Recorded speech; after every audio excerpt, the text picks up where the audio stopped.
नमस्कार दोस्तों, स्वागत है आप सभी का लर्निंग कैप्सूल्स बाय कंसेप्ट के इस नए वीडियो में।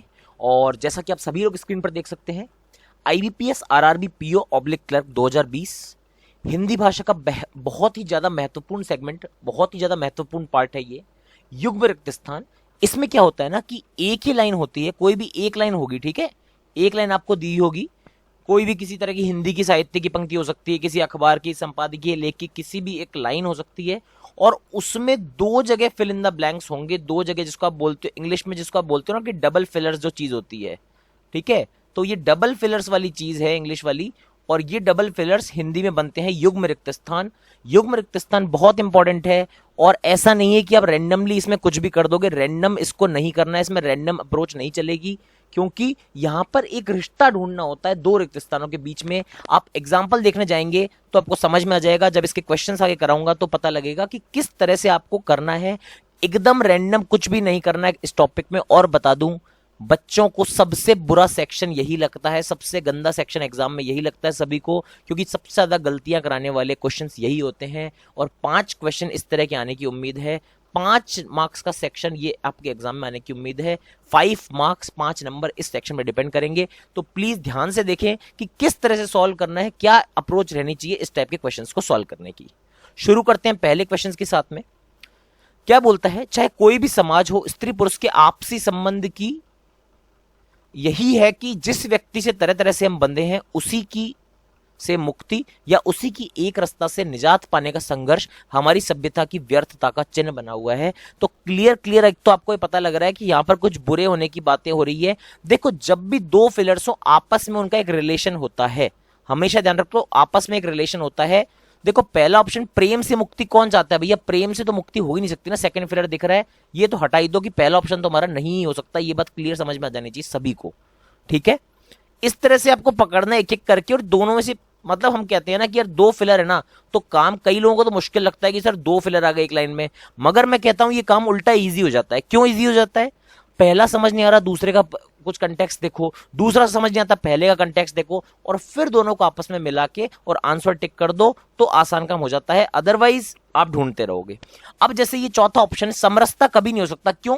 आपसी संबंध में अगर समरसता रहेगी, आपसी संबंध सब कुछ बढ़िया ही रहेंगे, तो फिर उससे मुक्ति आगे क्यों चाहेगा कोई आदमी? समझ रहे हो? तो इसलिए समरसता वाली चीज हटा दो, फोर्थ ऑप्शन भी हट जाएगा। आपस में लिंक करना है, रैंडमली कुछ नहीं मारना है इस वाले क्वेश्चंस में। ए और डी हट गए। अब देखो, हमेशा ध्यान रखो, जब भी संबंधों की बात आती है ना, तो कोई भी संबंध है उसमें ऐसी क्या है, उसमें ऐसा कोई जो आकस्मिक दुख होता है, कोई इस तरह की आकस्मिक परिस्थिति बनती है, तो हमेशा जो वर्ड यूज होता है वो होता है विडंबना। कि यार इस बात की तो विडंबना यही है कि हम कुछ कर नहीं सकते।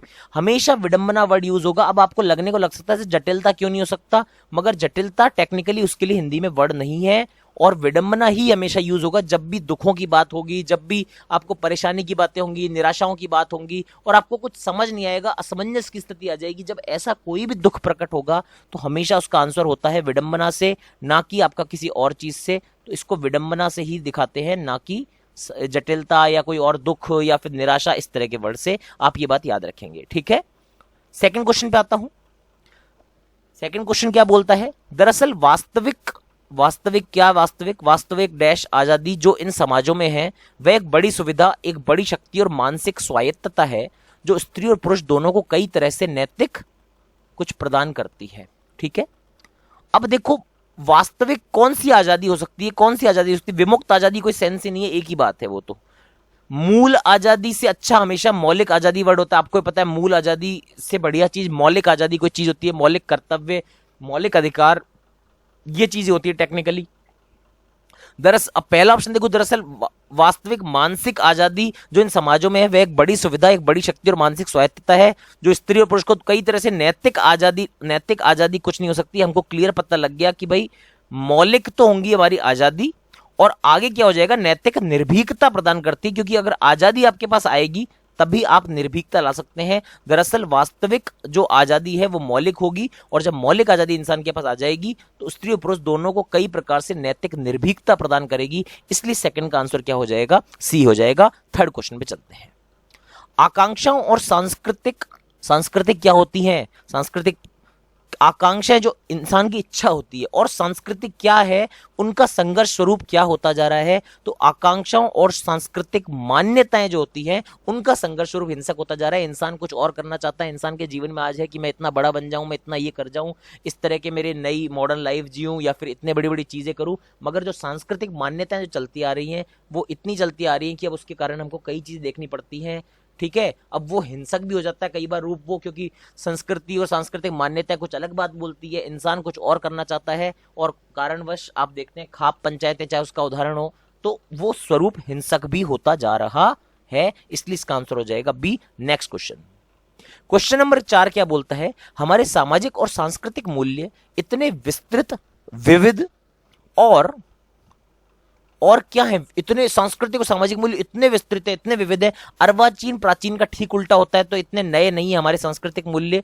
प्राचीन का उल्टा क्या होता है, अर्वाचीन बहुत ज्यादा इंपॉर्टेंट है। ये प्राचीन का मतलब अर्वाचीन, नवीन, ये दोनों ही चीजें आती हैं, मगर ध्यान रखना हमेशा नवीन और अर्वाचीन तो हो नहीं सकता। तो विस्तृत, विविध और क्या हो सकता है सांस्कृतिक और सामाजिक मूल्य, कि उन्हें बाहर से आए हुए मूल्य सम्मानित होकर और भी क्या कर सकते हैं, बाहर से आए हुए मूल्य सम्मानित होकर और भी क्या कर सकते हैं। तो अब देखोगे सीधा सीधा हमको मिल गया कि हमारे सामाजिक और सांस्कृतिक मूल्य इतने विस्तृत, विविध और प्राचीन हैं कि उन्हें बाहर से आए हुए मूल्य सम्मानित होकर और भी समृद्ध कर सकते हैं। अब देखो, और भी मूल्यों को ललित मतलब सुंदर कर सकते हैं, कोई सेंस नहीं था। मूल्यों को और भी नया कर सकते हैं, वो कोई सेंस नहीं बन रहा था। तो पहले दूसरे तीसरे ऑप्शन का यहाँ पर फिट हो ही नहीं रहे थे, क्योंकि मूल्यों को सुंदर कैसे करोगे, लिपस्टिक लगा दोगे उसको, नहीं हो सकता ना। यहाँ पर नवीन, नया कैसे कर दोगे मूल्यों को, पुराने मूल्यों को और नया कैसे कर दोगे, बाहर से आए हुए मूल्य।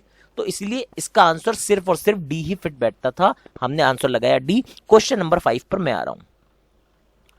ये क्वेश्चन फटाफट होते हैं, मगर दोनों फिलर्स को आप हमेशा कनेक्ट करेंगे, ऐसे रैंडमली तुक्के मत मारना, वरना नेगेटिव लेके आते हैं बच्चे इस क्वेश्चन में। ये क्वेश्चन स्पेशली ध्यान रखना, डबल फिलर बहुत डेंजरस चीज है जब तक समझ के ना की जाए। तो डबल फिलर में प्लीज बी कॉशियस, अगर आपके पेपर में आता है सावधान रहें, सतर्क रखें। कोई टीवी सीरियल के बारे में बात नहीं कर रहा हूं, सावधान और सतर्क फिर भी रहना है, ठीक है। तो देखते हैं इस क्वेश्चन में क्या है। ये बोलता है भाई औद्योगिकरण और उसके साथ जुड़ी हुई क्या है, औद्योगिकरण के साथ में ऐसी क्या चीजें जुड़ी हुई हैं, हमसे पूछ रहा है। औद्योगिकरण के साथ में आजादी तो नहीं जुड़ सकती, बहस, चिंता, ठीक है, आधुनिकता एक तरफा नहीं हो सकती। जब भी हमें कहीं से कुछ शक्तिदायक मिलता है तो उसे हम कैसे ग्रहण करते हैं, लेकिन आवेश में आकर नहीं। जब कोई आपको शक्तिदायक मिलता है तो उसको धीरे ग्रहण करते हैं, कोई सेंस बन रहा है? नहीं। सहर्ष और आजादी औद्योगिकरण के साथ जुड़ी हुई, आजादी का तो कोई सेंस नहीं बन रहा था। औद्योगिकरण के साथ इंडस्ट्रियलाइजेशन हो रहा है, अगर बहुत ज्यादा उद्योग लग रहे तो उससे आजादी कैसे आएगी, कोई सेंस नहीं है उसका। 2 हो गए। औद्योगिकरण उसके साथ जुड़ी हुई, चिंता सिर्फ एक तरफ नहीं हो सकती, चिंता का भी। तो आंसर सीधा सीधा एक दिख गया कि औद्योगिकरण जब जब होता है तो क्या होता है माफ कीजिएगा, जब भी औद्योगिकरण होता है उसके साथ में जो आधुनिकताएं आती हैं वो सिर्फ एक तरफा नहीं होती हैं। देखो आधुनिक, अब कैसे मुझे आधुनिकता पता लगा, मैंने क्यों चिंता की तरफ नहीं गया मैं, क्योंकि जब भी हमें कहीं से कुछ शक्तिदायक मिलता है, देखो शक्तिदायक पॉजिटिव वर्ड है, औद्योगिकरण के आने से हमको एक शक्ति मिली, ठीक है, टेक्निक आने से, इंडस्ट्री आने से शक्ति मिली। अब अगर चिंता ऊपर भर देता तो ये शक्ति का सेंस नहीं बनता यहाँ पर।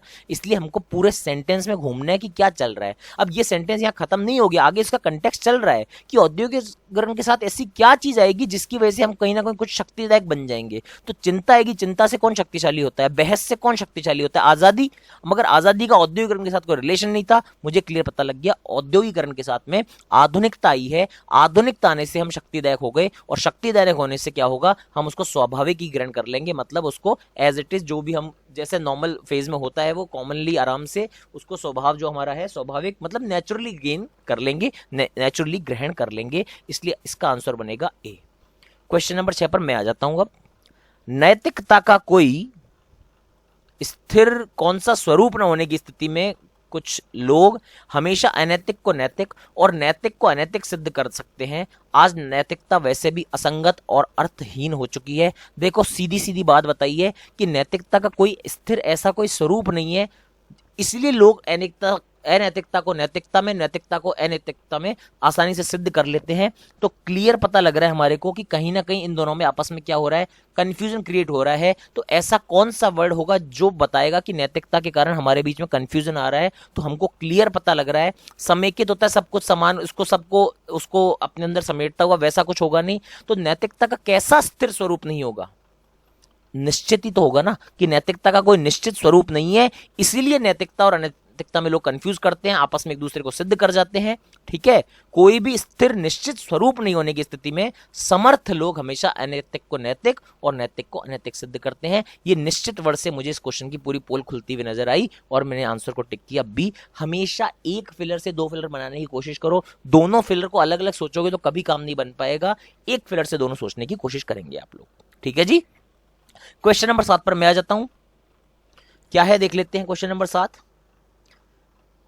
क्या खालिस्तान है धर्म की, लगतक करते धर्म स्थलों की, भविष्य बताते करोड़ों कमाते शास्त्रियों की उपयोगिता का प्रश्न ईश्वर के होने ना होने से इतना नहीं जुड़ता, ईश्वर के नाम पर होने वाले उन सारे इनसे जुड़ता है जिन्होंने कुछ भी तर्कसंगत नहीं रहने दिया। तो पहली बात तो हो रही है कि सॉरी पहली बात तो ये हो रही है कि क्या ऐसी चीज है धर्म के बारे में, ईश्वर के बारे में बातें हो रही हैं जिनसे ये बताया गया आगे कि करोड़ों कमा रहे शास्त्री लोग हैं, ईश्वर से उनका कोई नाता नहीं होता, फिर भी ईश्वर के नाम पर कुछ ऐसी क्या चीजें चल रही हैं। तो आपको क्लियर पता लगता है कि धर्म के बारे में पूछा गया तो क्या, एक तो हो सकता आवश्यकता, एक महत्व, उपयोगिता, जरूरत, सब कुछ सेम सेम सा लग रहा है, पढ़ना पड़ेगा अच्छे से।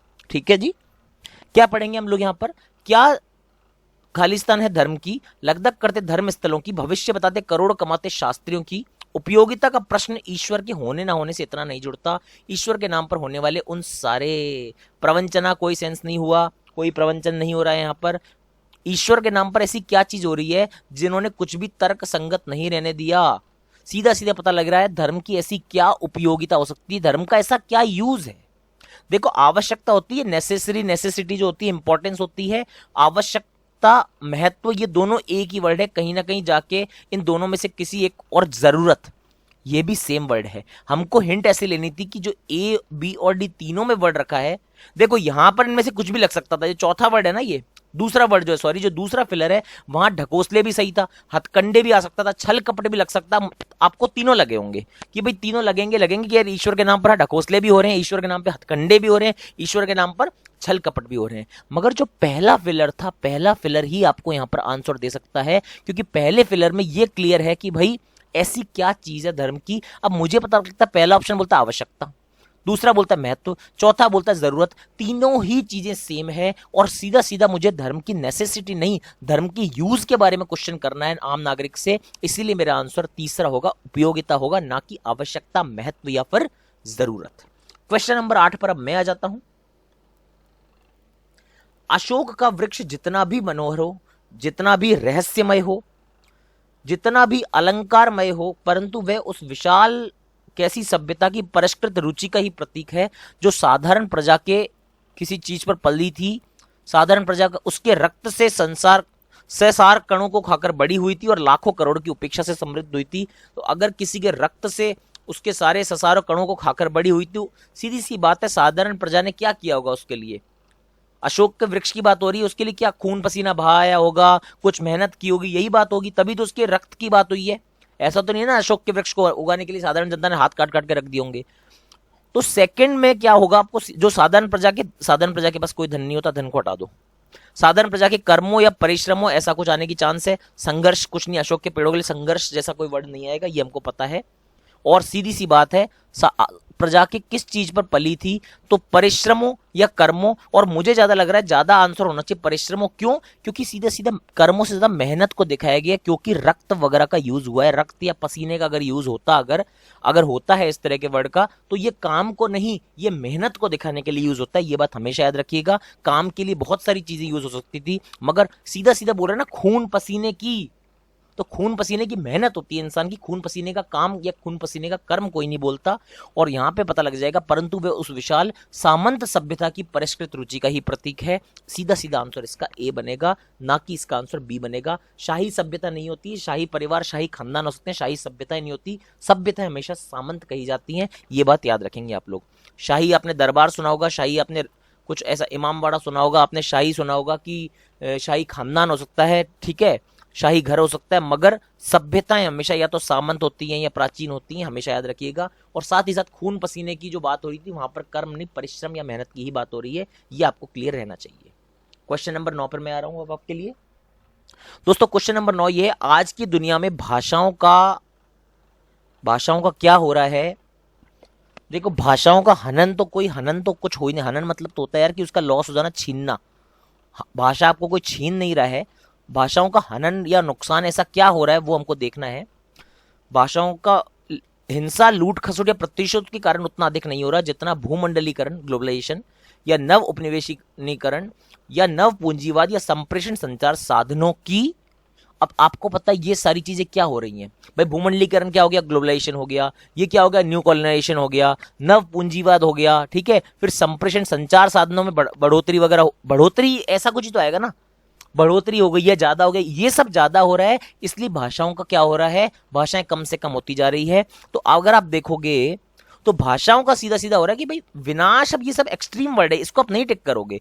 भाषाओं का हनन कुछ, तो भाषाओं का लोप हो रहा है, भाषाएं धीरे धीरे गायब होती जा रही है, भाषाओं की लुप्ति होती जा रही है। तो भाषाओं का लोप, लोप मतलब लुप्ति से होता है, गायब हो रही है धीरे धीरे, क्योंकि इन सब चीजों की क्या हो गई है, बहुतायत हो गई है। सीधा सीधा आपको आंसर मिल गया 9वें क्वेश्चन का। ठीक है दोस्तों, क्वेश्चन नंबर 10 पर मैं आ जाता हूं आप लोगों के लिए। मैं सोचता हूं कि पुराने की अधिकार खत्म क्यों नहीं हो जाती। देखो, खत्म क्यों नहीं हो जाती, यहां लिखा है क्यों नहीं हो जाती, मतलब ऐसा वर्ड आएगा जो स्त्रीलिंग हो। पहले ब्लैंक में मोह नहीं आ सकता, मोह खत्म नहीं हो जाती नहीं हो सकता। सौष्ठव एक प्लूरल, एक पुल्लिंग वर्ड लग रहा है, इसलिए कभी जाति वर्ड इसके साथ यूज नहीं हो सकता, हटा दो। प्राप्ति एक स्त्रीलिंग जैसा वर्ड लग रहा है, हो सकता है। लिप्सा हो सकता है, मगर बी या सी में से आंसर होगा, क्लियर पता लग गया। ए या डी नहीं हो सकते, क्योंकि उनमें पुल्लिंग का भाव है, मैस्कुलिन भाव है, इसलिए वो जाति वर्ड वहां पर यूज नहीं हो सकता। जाता होता अगर वो लोग होते तो। ठीक है जी, अब मुझे पता लग गया बी या सी में से आंसर आएगा।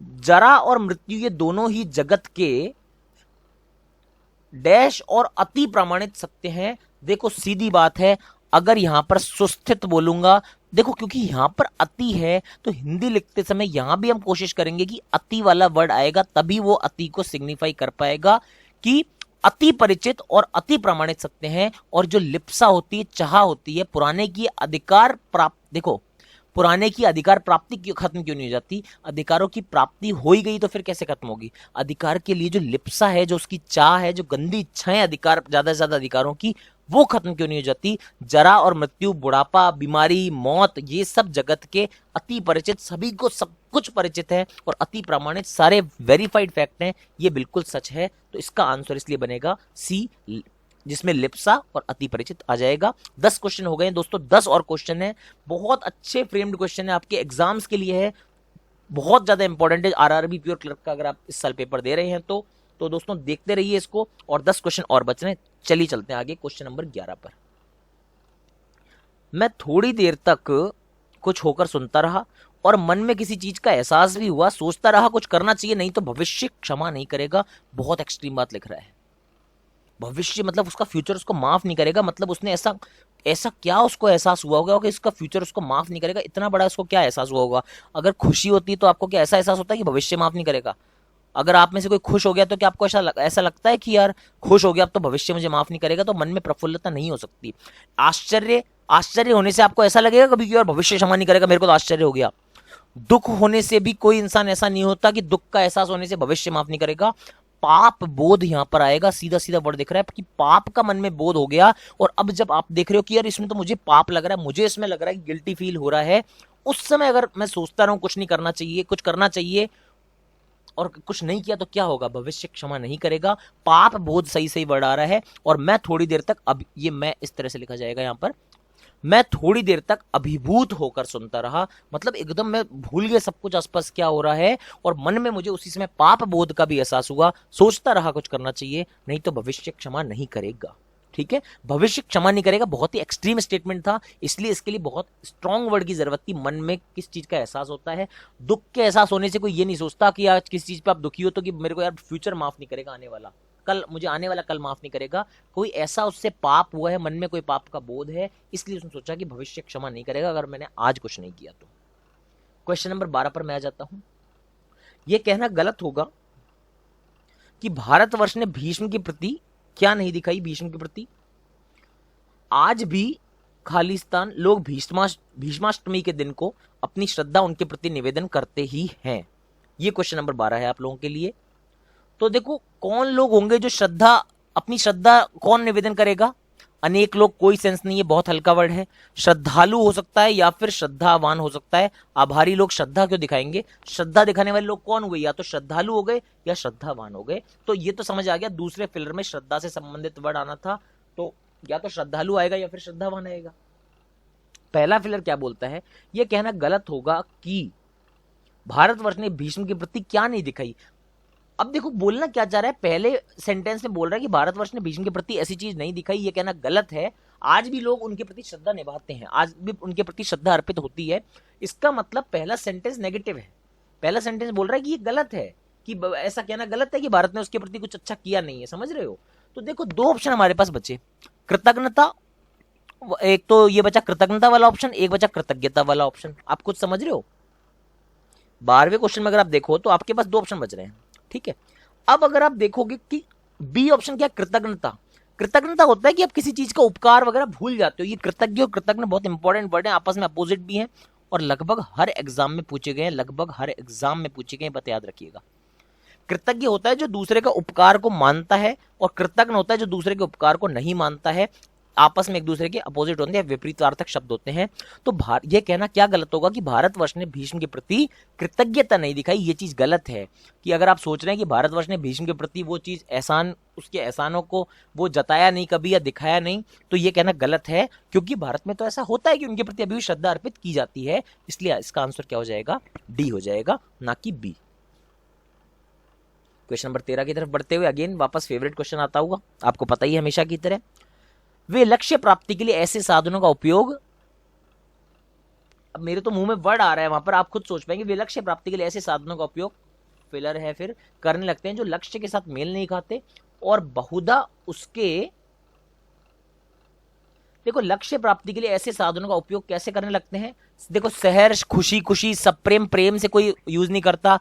निसंकोच करने लगते हैं, कोई उनको संकोच नहीं होता, जो लक्ष्य के साथ मेल नहीं खाते। देखो बात यह है पहली बात तो कि लक्ष्य प्राप्ति के लिए साधनों का उपयोग, ऐसे साधनों का उपयोग करने लगते हैं जो लक्ष्य के साथ ही मेल नहीं खाते। जो लक्ष्य के साथ मेल नहीं खाते तो उसका खुशी खुशी और सहर्ष का तो कोई सेंस ही नहीं था, सप्रेम तो बिल्कुल आउट ऑफ कंटेक्स्ट था। ऐसी चीजों का उपयोग निसंकोच करने लगते हैं जो लक्ष्य के साथ मेल नहीं करते, और बहुधा उसके क्या होते हैं, विरोधी होते हैं, उसके अपोजिट होते हैं। कि लक्ष्य आपका कुछ और है, आप कर कुछ और रहे हो, फिर भी उसका निसंकोच उपयोग करने में लगे हो, आपको कोई संकोच नहीं है, कोई लज्जा माया नहीं है, बस आप उसका उपयोग करने में लगे हुए हो। क्वेश्चन नंबर 13 ये था। क्वेश्चन नंबर 14 पर मैं आ जाता हूं। पुराने तांत्रिक आचार्यों ने बताया था कि जो राग बंधन के कारण होते हैं वे ही मुक्ति के भी कारण होते हैं। काम, क्रोध आदि जिन्हें शत्रु कहा जाता है वो होकर परम मित्र बन जाती हैं। काम, क्रोध आदि कौन सी चीज है जो बन जाती है, मतलब स्त्रीलिंग का भाव है, ऐसे पकड़ना होता है। काम, क्रोध आदि स्थितियां, हाँ स्त्रीलिंग का भाव है, स्थितियां, भाव, काम, क्रोध आदि भाव बन जाते हैं होता है, बन जाती, भाव बन जाती नहीं होता है, काट दिया। मनोवृत्तियां, भावनाएं, ठीक है, ये स्त्रीलिंग का भाव दे रही हैं। अब काम, क्रोध आदि क्या चीजें होती, काम, क्रोध, लोभ, मोह, ये सब बोलते हैं ना, रामचरितमानस में बोला गया काम, क्रोध, सब लोभ, मद, नाथ, नरक के पंथ, बोला गया ना ये। तो काम, क्रोध मन की, इंसान की मन के अंदर की कुछ भावनाएं हैं, मन के अंदर की ये उसकी चाह होती है, मन के अंदर के उसके भाव हैं। तो काम, क्रोध आदि सिर्फ स्थितियां या परिस्थितियां नहीं होती हैं, भावनाएं या मनोवृत्तियां, आपको खुद को पता है, अच्छा वर्ड इसके लिए मनोवृत्तियां, कि मन के अंदर की जो वृत्ति है, मन के अंदर का जो आपकी कहानी है वो होती है काम, क्रोध, लोभ, मोह, ये सब मन के अंदर की मनोवृत्तियां हैं, ये जिन्हें शत्रु कहा जाता है। ये सुनियंत्रित होकर क्या बन जाती है, परम मित्र। इन्हीं को अगर आप नियंत्रित कर लो, भाई इन्हीं को आप कंट्रोल में रखो, यही तो होगा ना कि भाई क्या बोलते हैं, मन के अंदर के जो तुम्हारे भाव है, तुम्हारे अंदर काम वासना का भाव है, क्रोध गुस्से का भाव है, तो इसको अगर नियंत्रित रखोगे तो ये तुम्हारे दोस्त भी बन जाएंगे। गुस्सा होना अच्छा है मगर अति क्रोधी होना बुरा है, मगर क्रोध अगर नियंत्रित रूप से हो तो आपका वो मित्र भी बन सकता है, वो आपकी पर्सनैलिटी में चार चांद लगा सकता है। तो इस तरह से इसका आंसर हो जाएगा सी, काम क्रोध आदि मनोवृत्तियां जिन्हें शत्रु कहा जाता है सुनियंत्रित होकर परम मित्र बन जाती है। और दोस्तों यदि आप हिंदी को आज पहली बार देख रहे हैं हमारे चैनल पर, ध्यान रखिएगा कि नीचे आपको डिस्क्रिप्शन में लिंक मिल जाएगी और लिंक पे आप जाकर देख सकते हैं कि हिंदी की पूरी प्लेलिस्ट है। ये हिंदी का 6वां या 7वां वीडियो चल रहा है, लगभग मैं गिन नहीं पा रहा हूँ, 6वां या 7वां वीडियो चल रहा है और आगामी 1 महीने का शेड्यूल आप लोगों को मिला हुआ है। अल्टरनेटिवली बहुत लोग ग्रुप में पूछ रहे हैं सर हिंदी क्लासेस कब होंगी, हिंदी और लॉजिकल रीजनिंग क्लासेस अल्टरनेटिवली सुबह 10 बजे होंगी रोज, एक्सेप्ट संडे। एक्सेप्ट संडे को छोड़ दो, छुट्टी है, हमारी भी होती है छुट्टी कभी कभी। बाकी हिंदी और अगले दिन एलआर, फिर हिंदी फिर एलआर रोज सुबह 10 बजे हुआ करेगा। और बाकी आपको बता दूं सुबह 7 बजे इस वीक यशराज सर की क्लास चल रही है, सुबह 8 बजे फिर से यशराज सर की क्लास चल रही है और 3 बजे अल्टरनेटिवली मेरी और यशराज सर की क्लासेस होंगी लॉजिकल डीआई और अर्थमेटिक डीआई की। तो भरपूर शेड्यूल है, सब कुछ मिला हुआ है, बस लगे रहिए। रीजनिंग की क्लासेस भी आपकी जल्दी शुरू हो रही है, जो पजल्स और डायरेक्शन बेस्ड क्वेश्चन ये सब होते हैं इनकी क्लासेस भी आपकी इसी वीक शुरू हो जाएंगी। ठीक है जी, देखते हैं ये क्वेश्चन क्या है। 15वां क्वेश्चन, जब किसी महापुरुष के नाम पर कोई चल पड़ता है। देखो जब किसी महापुरुष के नाम पर कोई व्यक्ति तो कभी नहीं चलता, कोई समाज चल पड़ता है, देश चल पड़ता है, संप्रदाय चल पड़ता है, तो आगे चलकर उसके सभी अनुयायी, देश का कोई अनुयायी नहीं होता, समाज का कोई अनुयायी नहीं होता, संप्रदाय के ही अनुयायी होते हैं। कहानी खत्म, कहानी खत्म हो गई यहां पर।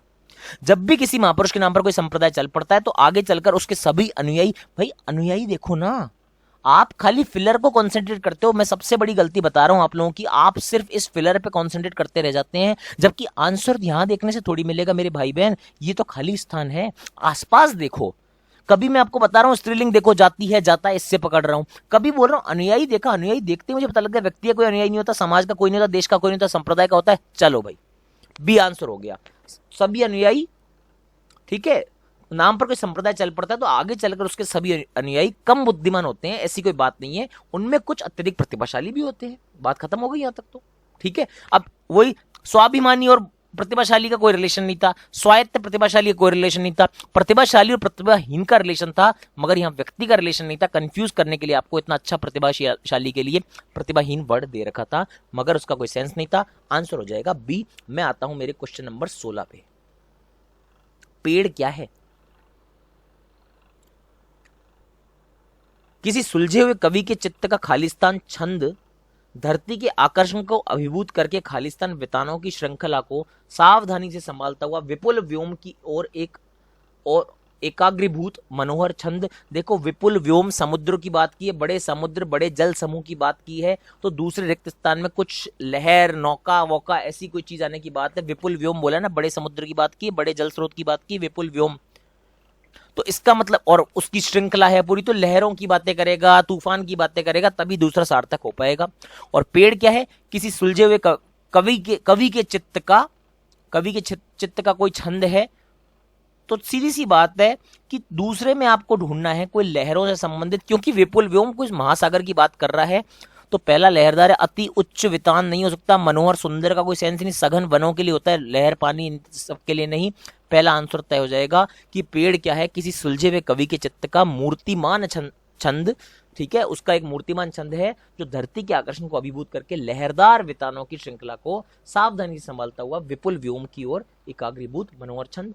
सीधा सीधा वो समुद्र की जो बात थी, विपुल व्योम की जो बात कर रहा था, वहीं से मुझे पता लग गया लहरों की बात करेगा और कोई बात नहीं हो सकती है। और मेरा क्वेश्चन हो गया सॉल्व। मैं चल सकता हूं क्वेश्चन नंबर 17 पर। आप लोगों के लिए प्रश्न नंबर 17 पर आ जाते हैं। मिथकीय आवरण क्या होता है? जो मिथक होते हैं, जो आप बोलते हैं अफवाह होती हैं, जो सदियों से बस एक चली आ रही है, बस उसको मान लिया कि बिल्ली रास्ता कट जाएगी तो अशुभ हो जाएगा, मिथक इस तरह की बात है। तो मिथकीय आवरण को हटाकर उसे कौन सा अर्थ देने वाले लोग मनोवैज्ञानिक कहलाते हैं? आवरणों की खालिस्तान रचनात्मकता को पहचानने वाले कला समीक्षक कहलाते हैं। तो देखो मिथकीय आवरण को हटाकर, देखो मिथक में क्या चीज नहीं होती है? उसी आवरण को हटाया है बस, और उसकी जगह क्या अर्थ दे दोगे आप? वास्तविक अर्थ, ऐसा नहीं है कि मिथक अवास्तविक होते हैं, ऐसा कुछ नहीं है। उचित अर्थ नहीं, ऐतिहासिक का कोई सेंस ही नहीं है इसमें। सीधा बात है, तथ्य होने चाहिए उसमें। मिथक में तथ्य नहीं होता, मिथक बिना तथ्यों की चीज होती है। सीधा सीधा पता लग रहा है कि तथ्यानुयायी जो अर्थ होता है वो देने वाले लोग क्या होते हैं? मनोवैज्ञानिक होते हैं। मनोवैज्ञानिक फैक्ट के साथ प्रस्तुत करता है उसी मिथक को। मनोवैज्ञानिक बताता है कि हाँ यार, बिल्ली आप देख लोगे रास्ते में तो आपको ऐसा मन में बैठ जाएगा कि नहीं, बिल्ली देख ली, पहले से चलता रहा, तो उसको तथ्य दे दिया उसने, इसलिए इसमें सही में इतने लोगों की मौत हो गई थी, ऐसा हो गया था। आवरणों की सार्वभौम रचनात्मकता को पहचानने वाले कला समीक्षक कहलाते हैं। सार्वभौम पिछले लेक्चर में आपको मतलब बताया था और बोला था मैंने कि रिपीटेड वर्ड है, बार बार आएगा आप लोगों के सामने। आज फिर से आपके सामने है। क्वेश्चन नंबर 17 समझ में आ जाना चाहिए कि मिथक आवरण को हटाकर उसे तथ्यानुयायी अर्थ देने वाले लोग मनोवैज्ञानिक होते हैं। और आवरणों की जो सार्वभौम रचनात्मकता को पहचान ले, मतलब कितने भी आवरण उसकी, मगर हर जगह हर तरह से उसको रचनात्मकता को पहचान ले, वही लोग उसके कला समीक्षक होते हैं। तो आंसर हो जाएगा डी। मैं चलता हूं क्वेश्चन नंबर 18 पे। सौंदर्य का कौन सा रूप मेरे हृदय में उल्लास तरंगित कर रहा है? यह बात बस मैं ही जानता हूं। देखते हैं कौन सा ऐसा रूप है। अब बड़ा जनरल स्टेटमेंट है, इसलिए हम डायरेक्ट नहीं पकड़ सकते कि विशिष्ट है कि अद्भुत है। दोनों एक जैसी बात लग रही है, अनूठा है, विशेष है, सब कुछ एक जैसा लगता है। तो पहले फिलर से आप कुछ नहीं बता पाओगे इस क्वेश्चन में। अगर मुझे में इस बात को कहने की शक्ति नहीं हुई तो यह किसका गुण बनी रह जाएगी? एक वैसे कहावत होती है, आपने सुनी या नहीं सुनी, गूंगे का गुड़ होती है कहावत, वही इसका आंसर होगा। गूंगे वाला ही ऑप्शन हो जाएगा। गूंगे का गुड़ कहावत होती है, गूंगे का। अब आपको अगर गूंगे का गुड़ कहावत नहीं पता है वहां पे, तो सीधा आप बता सकते हो, अगर मुझ में इस बात को कहने की शक्ति नहीं हुई, अगर आप किसी चीज को बोल ही नहीं पाए, तो वो चीज आपके लिए गूंगे का गुड़ बन जाएगी। मतलब गुड़ तो खाया, मीठा तो लगा, मगर किसी को बता नहीं पाए कि उस गुड़ में मिठास थी या नहीं थी, तो वो गूंगे का गुड़ हो गया कि खा भी लिया, मीठा पचा भी लिया, मगर आप बता नहीं पाओगे, तो गुड़ का पता ही नहीं लगेगा, गुड़ के टेस्ट का। तो वही बात है, अगर आप में किसी बात को कहने की शक्ति नहीं हुई है, तो क्या बोल रहे, सौंदर्य का कोई सा भी बड़ा सारा विलक्षण रूप था, विशिष्टता, अद्भुतता, अनूठा था, जो भी था, वो रूप हृदय में उल्लास तरंगित कर रहा है, ये बात बस मैं ही जानता हूं। आपको कितनी भी सौंदर्य दिख गया, ये दिख गया, वो दिख गया, अगर आप सौंदर्य के बारे में बोल ही नहीं पाए, तो वही बात हो गई ना, गूंगे ने गुड़ खा लिया। अब गूंगा बता नहीं पा रहा कि भैया गुड़ मीठा था कि गुड़ में मिठास कम थी। तो इसीलिए गूंगे का गुड़ कहावत याद रखिएगा, इंपॉर्टेंट कहावत है पेपर के लिए, इसीलिए सेंटेंस को लिया गया है, ताकि डबल फिलर्स भी हो जाए और जो आपके मुहावरे आते हैं वो भी आपका एक क्लियर हो। यहां पर गूंगे का गुड़ आई बात समझ में। क्वेश्चन नंबर 19 पर मैं चल रहा हूं आप लोगों के लिए। जो समझता है कि वह दूसरों का उपकार कर रहा है, वह क्या है? अब देखो, अनजान है, अनजान तो यहां पर नहीं दिख रहा है होता हुआ, अनजान नहीं, अबोध है, नादान है, अबोध है, ठीक है, अबोध या नादान में से होगा, क्लियर बात है ये। जो समझता है कि दूसरे उसका कुछ ये कर रहे हैं, वे भी बुद्धिहीन है। दूसरे उसका क्या कर रहे हैं? अपमान कर रहे हैं कि सम्मान कर रहे हैं, अनादर कर रहे हैं, ये चीजें सीधी सीधी। देखो, पहली बात है अबोध होगा, अबोध आएगा मतलब बी या डी में से आंसर आएगा। अब दूसरे उसका सम्मान कर रहे हैं, अगर आप अच्छी चीज सोच के चलोगे तो आप में बुद्धि है ऑलरेडी, आप बुद्धिहीन नहीं हो सकते। आप बुद्धिमत इंसान हो कि आपको लगता है कि सभी लोग आपस में एक दूसरे का सम्मान करते हैं, एक दूसरे से प्यार करते हैं, तो आप में बुद्धि है। मगर आप ये सोचते हो कि दूसरे आपका अपमान कर रहे हैं, हर चीज में आपका अपमान हो रहा है, अपमान हो रहा है, अपकार हो रहा है, आपका सत्कार नहीं हो रहा है, तो आप में बुद्धिहीनता आ गई है, आप नेगेटिव हो गए हैं। जब अगर आपको लगता है कि दूसरे आपकी बेइज्जती करने में लगे हुए हैं खाली, अगर आपको लगता है सब लोग आपस में एक दूसरे का सत्कार करते हैं, आपस में प्रेम करते हैं, तो वो एक पॉजिटिविटी है, वो बुद्धि है आपके अंदर। मगर आप दूसरों का उपकार नहीं कर रहे होते हैं, बस आप भी किसी का सम्मान से रहें, दूसरे भी आपका सम्मान करें, इसलिए बुद्धि वही है। मगर अगर आप सोचते हैं दूसरे उसका अपमान कर रहे हैं, उसका अपकार कर रहे हैं, तो वे बुद्धिहीन ही हैं। इसलिए इसका आंसर हो जाएगा बी। ये बात याद रखिएगा, सीधी सी बात है। पहला स्टेटमेंट बोला कि आप दूसरों का उपकार कर रहे हैं, अगर आपको ऐसा लग रहा है मतलब दूसरों की भलाई कर रहे हैं, तो आप अनजान हैं। और जो समझता है कि दूसरे उसका एहसान ले रहे हैं, अपकार मतलब वही तो हुआ ना, उपकार का अपकार हो गया, तो समझ लीजिएगा ये भी बुद्धिहीनता है। कोई किसी का एहसान नहीं ले रहा, आप दुनिया के लिए कुछ नहीं कर रहे हैं, जो कर रहे हैं उनको करते जाइए और बस उस पर पानी डालते जाइए, मिट्टी डालते जाइए। ये मत सोचिए कि आप दूसरों का भला कर रहे हैं, उपकार कर रहे हैं, और दूसरे आपका भला ले रहे हैं, उपकार ले रहे हैं आपसे, इसलिए वो आपका अपकार कर रहे हैं। ऐसा कुछ नहीं होता, ये सिर्फ बुद्धिहीनता की निशानी है। और पता कैसे चला? जब उपकार करने पर आपको बोल दिया कि आपको लगता है आप दूसरों का उपकार कर रहे हैं, तो आप अनजान हैं, अबोध बालक है, नादान है, ये आपको बोल दिया। तो इसका मतलब ये हुआ कि अगर आपको ये लग रहा है कि दूसरा आपका उपकार ले रहा है, तो भी तो आप क्या हुए? बुद्धिहीन ही हुए। इसलिए इसका आंसर क्या हो जाएगा? बी। इस लेक्चर के लास्ट क्वेश्चन की तरफ बढ़ रहा हूं। पसंद आए तो दोस्तों लाइक कर दीजिएगा और शेयर कर दीजिएगा हिंदी भाषी भाई बहनों के लिए, ताकि इस साल आरआरबी पीओ क्लर्क में हम लोग हिंदी में स्कोर कर पाएं। सारी पीडीएफ अभी तक की दे चुका हूं। आज की पीडीएफ भी आपके जो हमारा टेलीग्राम ग्रुप है, अब हमारे दोनों, एक तो डिस्कशन ग्रुप जो है वो है ये वाला हमारा, ये हमारा डिस्कशन ग्रुप है, ठीक है। टेलीग्राम पे सर्च करेंगे और टेलीग्राम पे ये जो है, टेलीग्राम पे जाके कहीं भी ये लिख देंगे तो आपको ये मिल जाएगा। ये हमारा है सारा नोटिफिकेशन वगैरह के लिए ग्रुप है, ठीक है। HARSHALAGRAWALGROUP, कोई स्पेस नहीं है, हर्षल अग्रवाल ग्रुप, ठीक है। AGRA है अग्रवाल में। और ये है, तो ये है हमारा पूरा नोटिफिकेशन आएंगे, सारी पीडीएफ सब कुछ मैटर यहीं मिलेगा आपको। और ये है यशराज सिंह चौहान @YASHRAJSINGH, कोई स्पेस नहीं, CHAUHAN। इस पे जाकर आप सारी चीजें पता कर सकते हैं, सारे डिस्कशन कर सकते हैं, डाउट पूछ सकते हैं। ये दोनों ग्रुप पे टेलीग्राम पे जाके फटाफट ज्वाइन कर लीजिएगा। कमेंट से मत लिखिएगा कि पीडीएफ कहाँ मिलेगी, पीडीएफ यहीं मिलेंगी आपको सारी की सारी। और जो डाउट्स हैं वो भी आप पूछ सकते हैं। डाउट पूछने के लिए यहाँ पर आ जाइएगा, और लर्निंग कैप्सूल्स बाय कंसेप्ट का सारा मटेरियल देखना है तो आप यहाँ आ जाइएगा, दोनों जगह आ जाइएगा, काम आसान हो जाएगा आप लोगों के लिए। 20वें प्रश्न पे आ जाता हूं मैं। देखो ये सबसे गंदा क्वेश्चन होता है जब दोनों फिलर इतने आसानी से एक ही जगह दे दिए तो आपको इकट्ठा ही उनको पकड़ना पड़ेगा, समझ रहे हो, क्योंकि अलग अलग नहीं है, अलग अलग सेंटेंस में नहीं है कि दो जगह से आपको हिंट मिल जाए, इकट्ठे दोनों को दे दिया, दोनों में से एक हिंट आपको कॉमन पकड़नी पड़ेगी। देखते हैं क्या है।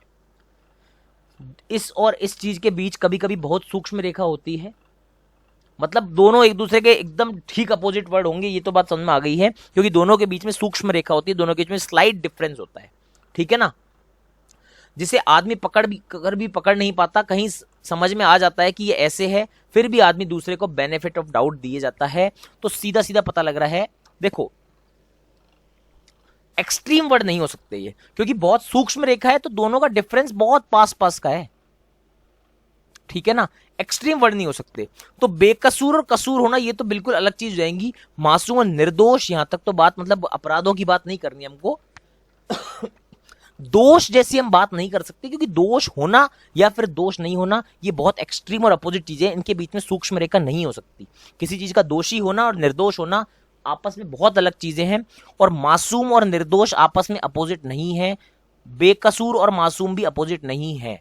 आपको बात करनी दो अपोजिट चीजों की जिनके बीच में सूक्ष्म रेखा है। मासूम होना या चालाक होना अलग चीज है, निर्दोष होना या दोषी होना अलग चीज है, तो दोनों कंपेरेबल नहीं हो सकते। यहां पर दोनों वो युग्म आएंगे जो इजीली कंपेरेबल हैं, मगर एक ही फील्ड के, एक ही डोमेन के, एक ही प्रांत के, और आपस में अपोजिट है। मासूम होना, धूर्त होना, मासूम होना, चालाक होना वो एक चीज होती है, निर्दोष होना और दोषी होना दूसरी चीज होती है। इसी तरह से पहला ऑप्शन है बेकसूर होना और कसूरवार होना अलग चीज है, मासूम और चालाकी धूर्तता अलग चीज है। इसी तरह से सी ऑप्शन है, सी ऑप्शन में देखो मिल जाएगा मासूमियत और धूर्तता, भोलापन और चालाकी, यस ये आ सकता है बात।